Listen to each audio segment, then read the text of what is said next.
bisa berubah dalam kita habiskan ibadah kita. Mari bangkit berdiri. Pertolongan kita adalah dalam nama Tuhan yang menjadikan langit dan bumi, yang tetap setia untuk selama-lamanya dan tidak pernah meninggalkan perbuatan tangannya. Turun atas kita sekalian kasih karunia dan damai sejahtera dari Allah Bapa kita, dari Tuhan Yesus Kristus menyertai. Silakan diulangi.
The Bluetooth device is ready to pair.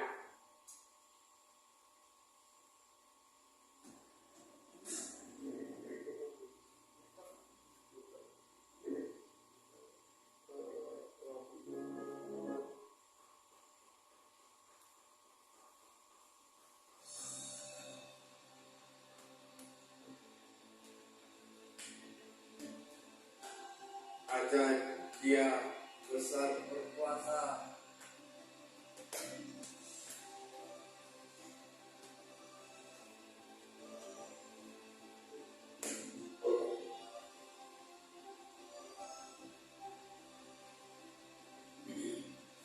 Tak terbayang kebesaranmu dan tak terbanding kekuatanmu Tuhan.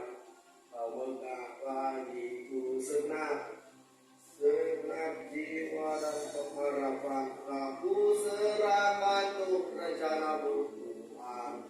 Kau raja atasku, katakan hanya Kau yang layak ditinggikan. Come on. Ajaib Kau Tuhan, agung dan perkasa. Kau sumber kemenanganku, layak berkuasa.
mendengarkan firman Tuhan.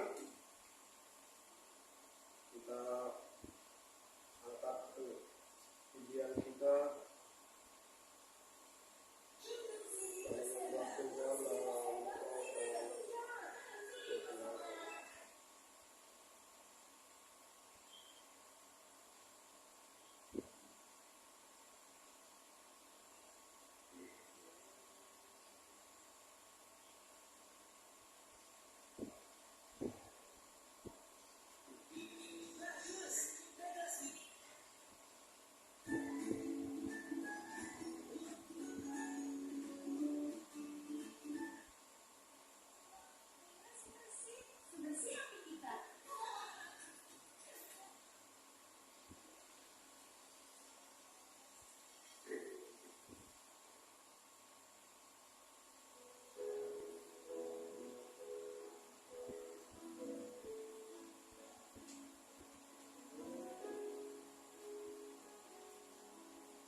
telah memberikan nyawamu yang terbaik tersedia bagiku.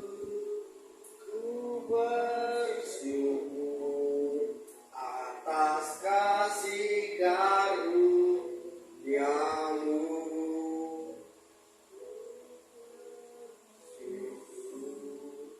Atas kasih karuniamu. Sembahyang. Haleluya.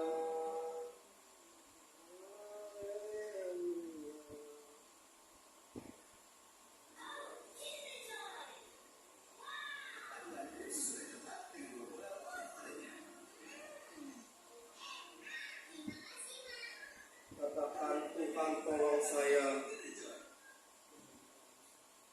Di dalam setiap aspek hidup kita, kita membutuhkan sang kasih karunia.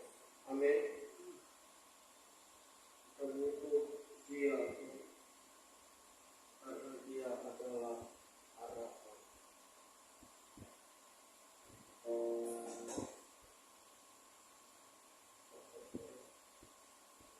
Allah peduli, Allah mengerti.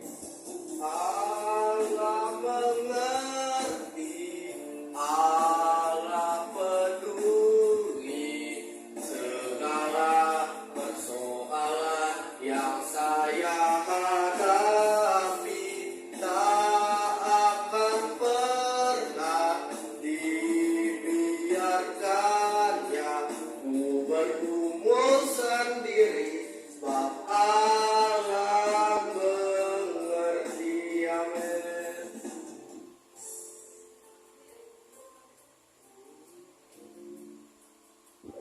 Dari Allah.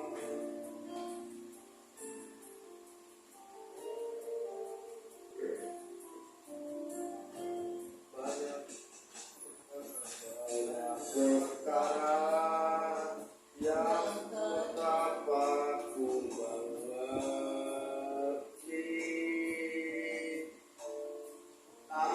Apa harus terjadi di dalam kehidupan ini.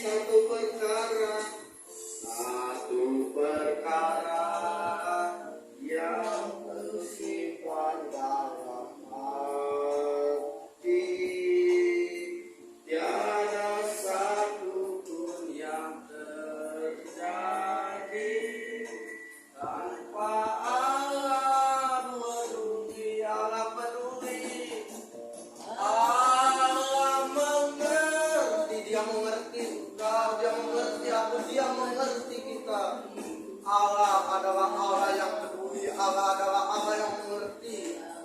Tak hadapi, bangkit berdiri, tak akan pernah dibiarkannya ku bergumul sendiri tanpa Allah mengerti. Sebab Allah mengerti.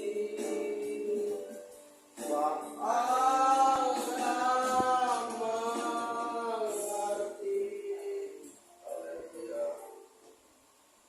Engkau adalah Allah yang peduli, Engkau adalah Allah yang mengerti di dalam kehidupan kami. Tiada satupun yang luput dari pandangan-Mu, tiada satupun yang luput dari tangan-Mu. Sampaikan isi hati-Mu, sampaikan firman-Mu, sampaikan kebenaran dan kebenaran yang memerdekakan hidup kami. Di dalam nama Tuhan Yesus, setiap kita yang percaya diberkati, sama-sama berkata amin. Silakan duduk. Apa kabar? Sehat, kuat, makmur, panjang umur, awet muda, diberkati Tuhan. Amin. Hari ini minggu terakhir di bulan April, ya. Ada 5 minggu di bulan April. Kalau biasa kita ada cuma 4 minggu, ini 5 minggu. Haleluya.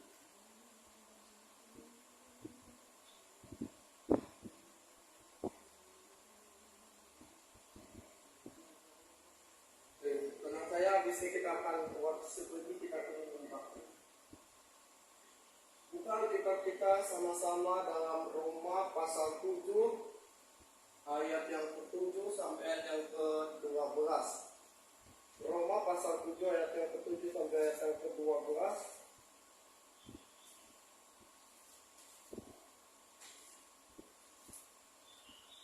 Roma 7 ayat 7 sampai ayat yang ke-12.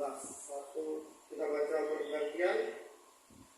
1, 2, 3. Jika demikian, apakah yang hendak kita katakan? Apakah hukum Taurat itu dosa? Sekali-kali tidak. Sebaliknya, justru oleh hukum Taurat, aku telah mengenal dosa karena aku juga tidak tahu apa itu keinginan. Kalau hukum Taurat mengatakan jangan mengingini. Katakan bu. Tetapi dalam perintah itu dosa mendapat kesempatan untuk memperhatikan di dalam diriku rupa-rupa keinginan serta tanpa hukum Taurat dosa mati. Daulah umat hidup tanpa hukum Taurat, akan tetapi sesudah perintah itu dosa mulai hidup. Sebaliknya aku mati dan perintah yang seharusnya membawa kepada hidup ternyata begitu justru membawa kepada kematian. Sebab dalam perintah itu dosa mendapat kesempatan untuk menipu aku, dan oleh perintah itu membunuh aku sama-sama. Jadi hukum Taurat adalah kudus dan perintah itu juga adalah kudus, benar dan baik. Siapa yang tidak memiliki dosa? Siapa yang di dalam kehidupannya tidak berdosa? Ada? Ketika kita berkata semua orang berada dalam dosa, apakah inti dari persoalan dosa itu? Karena Paulus jelas berkata, apakah hukum Taurat adalah dosa? Hari ini kita akan membahas tentang apakah hukum Taurat adalah dosa. Jelas, dosa adalah masalah, persoalan adalah masalah hati kita, tetapi dosa hukum Taurat justru membawa kita kepada pengenalan akan dosa. Kenapa demikian?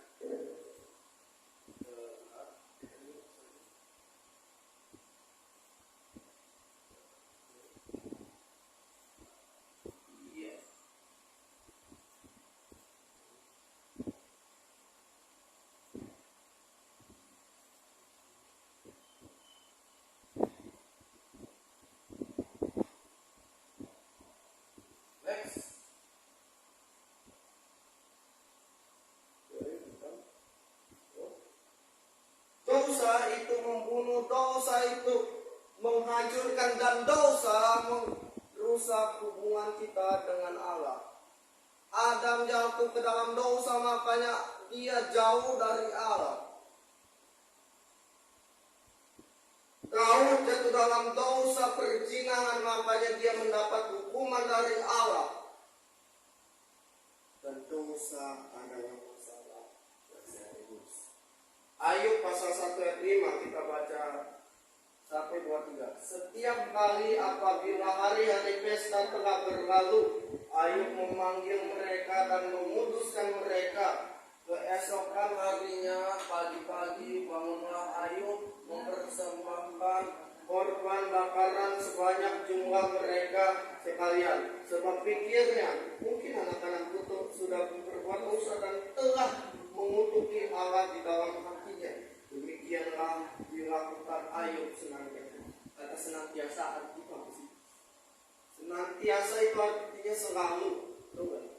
Senantiasa itu artinya sering. Makanya pandangan Ayub adalah pandangan tentang dosa. Dia berkata, apa? Jangan-jangan anakku telah berbuat dosa. Jangan-jangan Allah murka. Jangan-jangan begini. Konsep Ayub ini, pemikiran Ayub adalah pemikiran yang sangat-sangat kecil tentang Allah. Dia selalu memikirkan dosa sehingga hasilnya karena yang kutakutkan itu yang menimpa aku dan yang kucemaskan. Kadang kita berpikir jangan-jangan Allah begini, jangan-jangan Jangan-jangan saya dihukum Allah, atau jangan-jangan saya berdosa. Next. Oke, semua dosa itu bukan kesadaran, tapi dosa adalah musuh yang sudah dikalahkan Yesus Kristus. Amin. Dosa itu bukan pandangan, dosa bukan kesadaran, tapi salib adalah kesadaran bahwa dosa sudah diampuni. Next, kita baca 1, 2, 3. Elohim telah membuat Kristus yang tidak mengenal dosa menjadi dosa karena kita, supaya di dalam Dia kita menjadi kebenaran Elohim. Tahu arti Elohim? Allah. Makanya kalau kita tahu Immanuel, ada kata El. El itu terambil dari kata Elohim. Jadi intinya Allah membuat Kristus yang tidak mengenal dosa menjadi dosa karena kita, supaya di dalam Dia kita menjadi kebenaran Allah. Katakan, saya kebenaran Allah di dalam Kristus. Saya kebenaran Bapa di dalam Kristus. Amin. Next. Hukum Taurat adalah baik, betul. Jikapun ada yang dapat menerapkan hukum Taurat, benar diselamatkan dan dibenarkan Allah. Tapi pertanyaannya, adakah orang yang benar melakukan hukum Taurat? Nah, itu pertanyaannya. Hukum Taurat baik, betul. Hukum Taurat bisa membenarkan kita di hadapan Allah, betul. Tapi adakah yang bisa melakukan hukum Taurat? Hukum Taurat jadi tidak berarti karena semua orang jatuh ke dalam dosa. Makanya Roma pasal 3 berkata, semua adakah yang baik? Sekali-kali tidak. Semua orang telah berbuat dosa dan telah kehilangan kemuliaan Allah. Dari mana Paulus bisa mengatakan semua orang tidak ada yang benar? Dari naturalnya. Hukumnya begini, penguin berenang, kalau misalnya ada penguin yang melompat atau ada penguin yang tengkurap, jadi nggak berani dihukum. Semua monyet manja, kalau ada satu monyet yang berenang atau satu monyet yang terbang gitu, oke, hukumnya jadi nggak berani. Semua orang ganteng, kalau nggak ada orang yang ganteng berarti hukumnya jadi tidak berlaku. Semua orang tidak ada yang benar dari hukumnya. Ikan berenang, ikan di air makanya dia berenang. Manusia berbuat dosa karena naturnya adalah dosa. Naturnya adalah manusia berdosa. Pertanyaannya, apakah yang dapat melakukan hukum Taurat? Next. Elohim atau Allah telah membuat Kristus Tuhan yang tidak berdosa menjadi dosa. Apakah Kristus itu orang berdosa? Semua tidak, tapi Dia jadikan dosa. Dia jadi terkutuk karena digantung di atas kayu salib. Dalam Galatia 3 ayat 19 berkata, terkutuklah orang yang digantung atas kayu salib. Artinya kayu salib itu hina, kayu salib itu terus tertutup. Dia dijadikan tertutup supaya kita menjadi Elohim, sama-sama Elohim atau Allah telah membuat Kristus Tuhan yang tidak berdosa menjadi dosa. Apakah Kristus itu orang berdosa? Sama-sama tidak. Tapi Dia dijadikan dosa. Dia jadi tertutup karena digantung di atas kayu salib. Galatia 3 ayat 19. Kenapa hukum Taurat itu melahirkan dosa? Jawabannya adalah karena hukum Taurat itu adalah mulia, benar, kudus. Kasihlah Tuhan Allahmu dengan segenap hatimu, dengan segenap kekuatanmu, dan dengan segenap akal budimu. Kasihilah sesamamu manusia seperti dirimu sendiri. Apakah kata yang bisa dilakukan?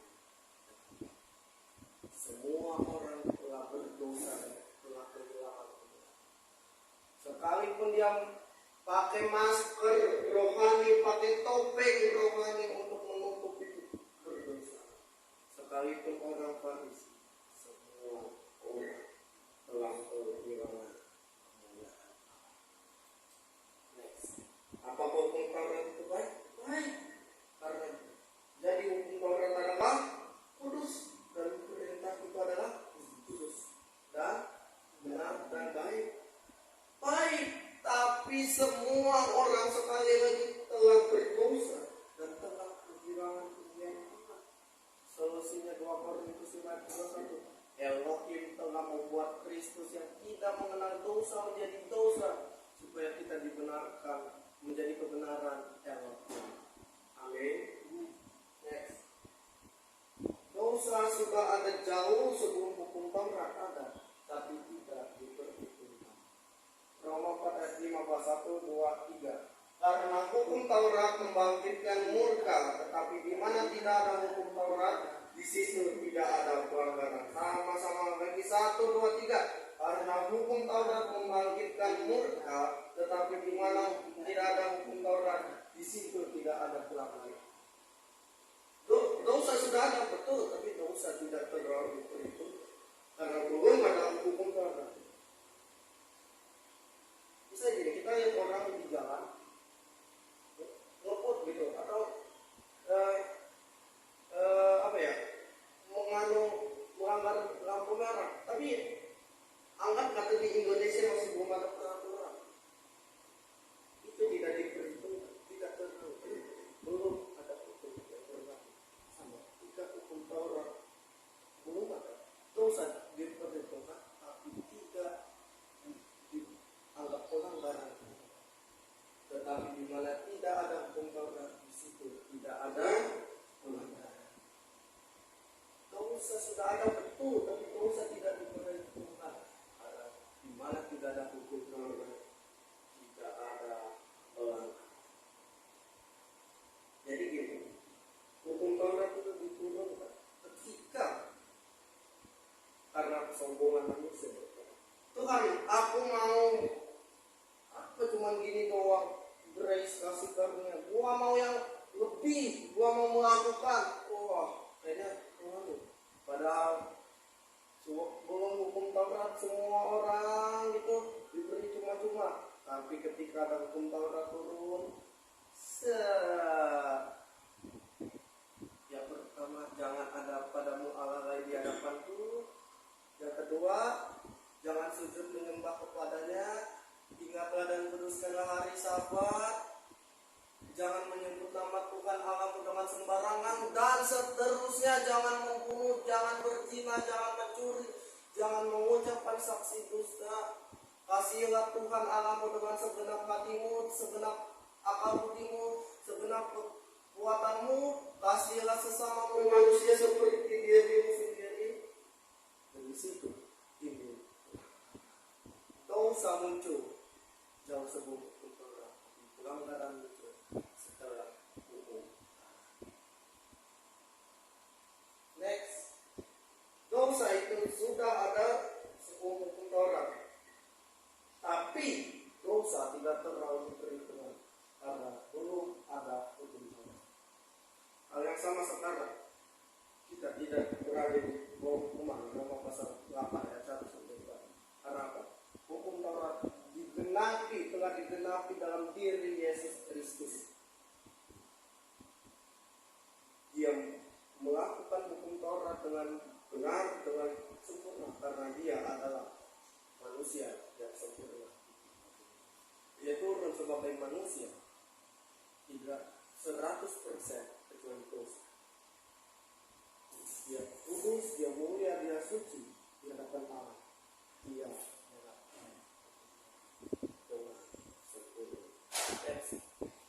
hukum Taurat itu seperti cermin, bagaikan cermin, karena hanya memperlihatkan kegagalan, kebodohan yang pernah kita lakukan, tapi tidak dapat untuk berubah. Coba kita ke cermin habis bangun tidur. Wah, rambut berantakan, baju kotor, bulu matanya berantakan, ada berantakan lah. Tapi apakah cermin bisa memperbaikinya? Cermin justru akan memperlihatkan keberantakan. Terus hukum Taurat yang memperlihatkan dosa, tetapi sekali lagi tidak dapat memperbaikinya. Dimana tidak ada hukum Taurat, tidak ada.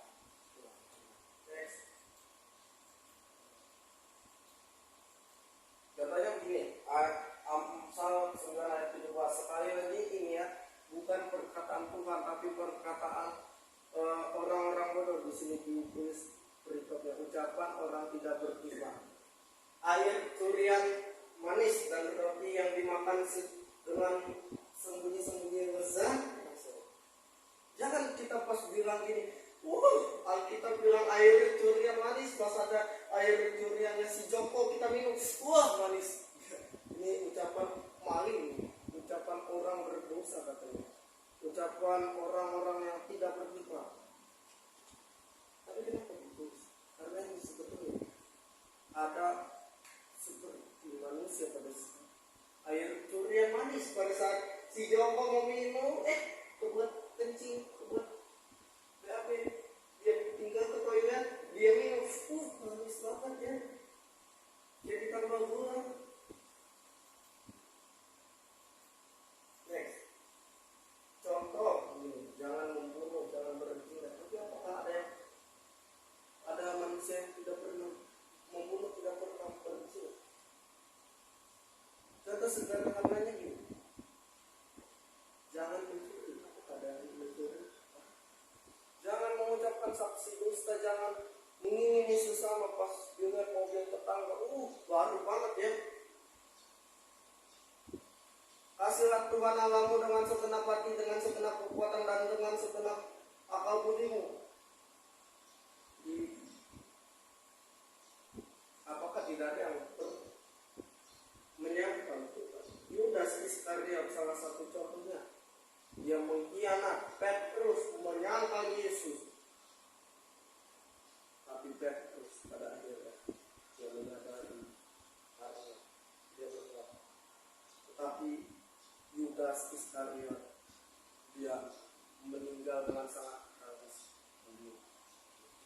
Next, dua, hukum Taurat harus digenapi, tapi tidak ada yang bisa menggenapi kecuali oleh Yesus Kristus. Baca bersama 1, 2, 3. Janganlah kamu menyangka bahwa aku datang untuk meniadakan hukum Taurat atau kitab para nabi. Aku datang bukan untuk meniadakannya, melainkan untuk menggenapi. Bukan untuk meniadakan, tapi untuk menggenapi. Karena tidak ada yang bisa menggenapi. Sekali lagi 1, 2, 3. Janganlah kamu menyangka bahwa aku datang untuk atau kita para nabi. Aku datang bukan untuk meniadakan, melainkan untuk menggenapi. Dia sudah menggenapinya. Dan kita berkata, Amen. Next, Yesus yang sempurna datang untuk menggenapi hukum Taurat yang sempurna, menggantikan kita yang tidak sempurna. Alkitab berkata, di dalam kelemahanmu kuasaku bekerja. Ketika kita berlemah, ketika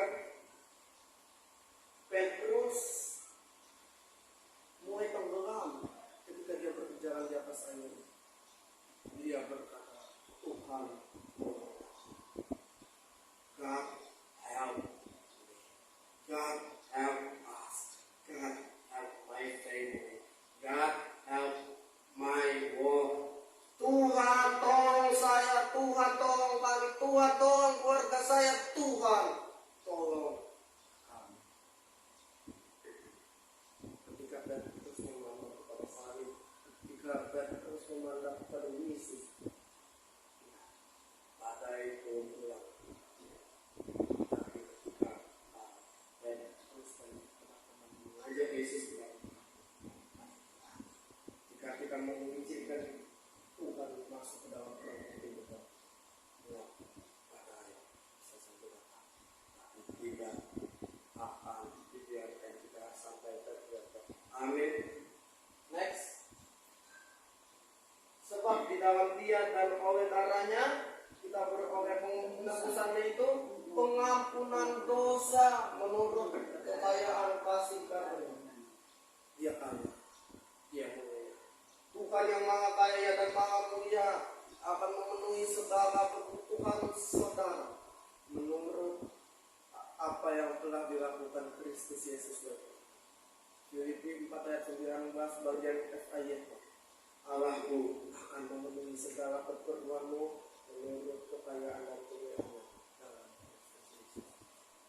Bahasa versi lain, sebab oleh kematian Kristus kita dibebaskan oleh Allah. Berarti Ia sudah mengampuni kita dari dosa-dosa.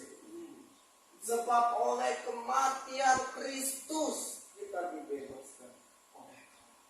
Berarti Ia sudah mengampuni dosa.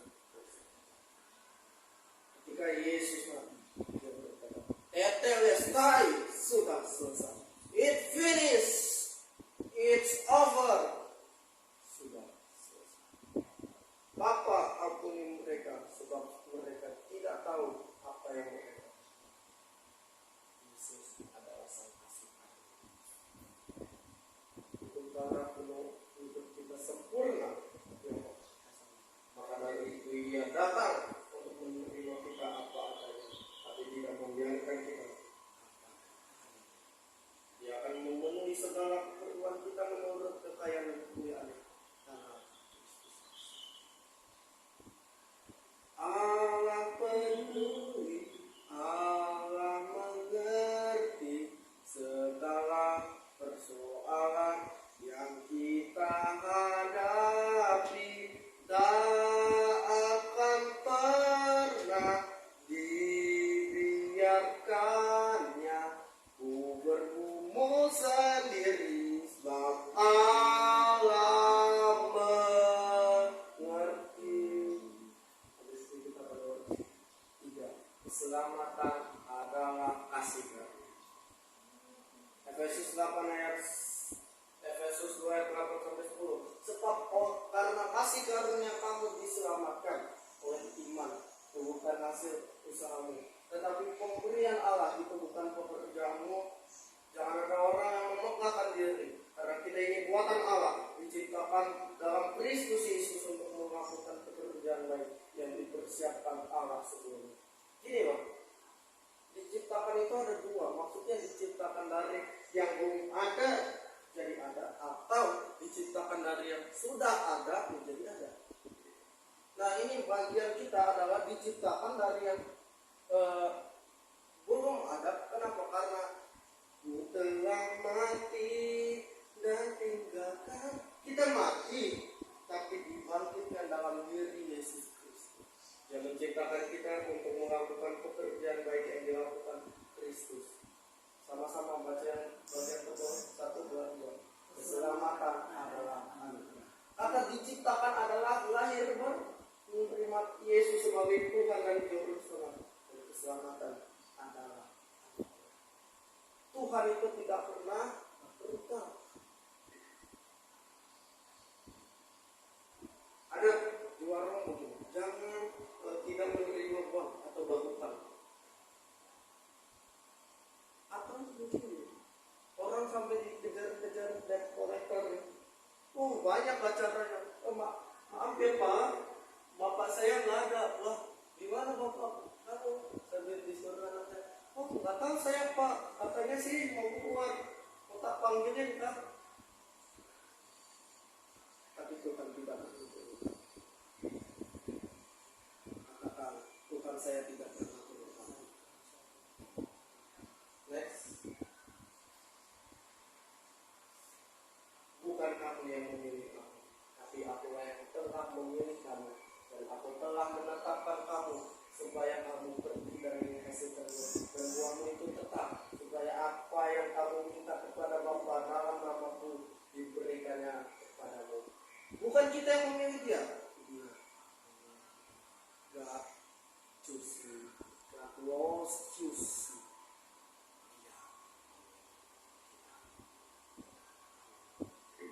Kita nyanyi lagu Allah Peduli.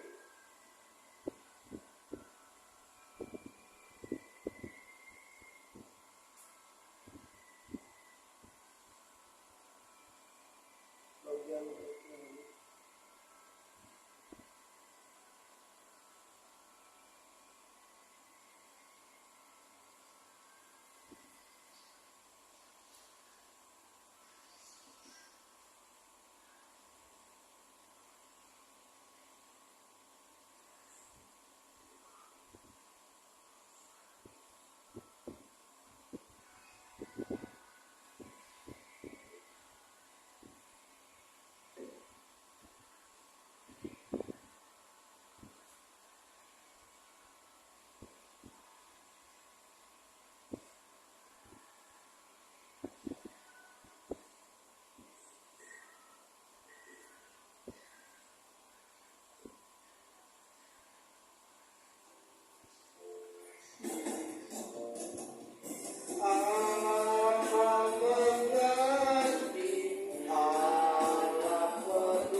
keselamatan kami diperoleh oleh kemurahan-Mu oleh kasih karunia.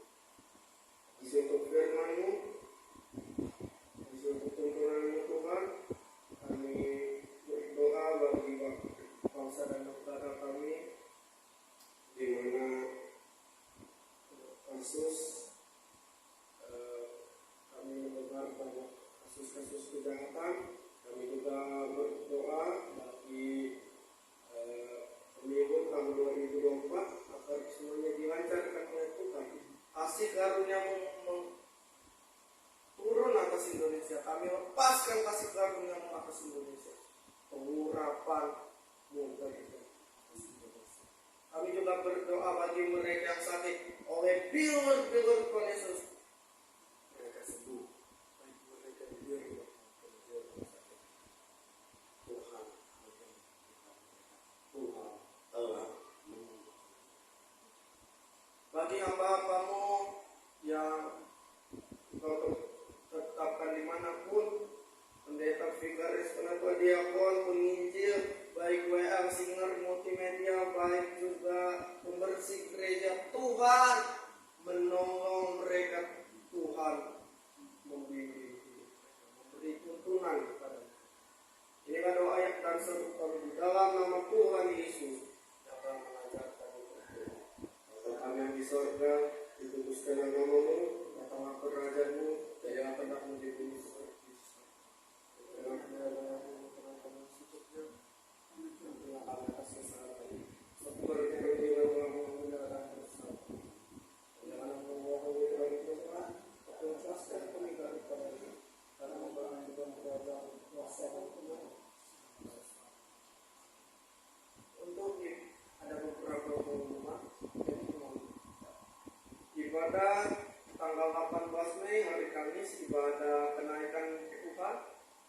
Ada 2 sesi, bahasa Indonesia sama bahasa Inggris di jam yang sama 9.30. Untuk ibadah seperti biasa jam 9, 11, jam 11 untuk gabungan, 11 lagi untuk English service, jam 5 untuk ibadah sore. Untuk ya seperti biasa. Praise the Father, praise the Son, praise the Spirit, in one God of glory, majesty, praise forever to the King of Kings. Puji Dia. Puji Dia, Allah Bapa, Putra, Kudus, Tritunggal, Allah mulia, berkuasa, puji Dia atas segala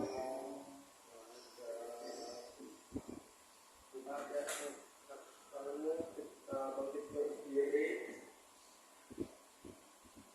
Kasih karunia Tuhan Yesus Kristus dan kasih Allah Bapa dan persekutuan dari Allah Roh Kudus menyertai engkau sekarang, kekal selama-lamanya.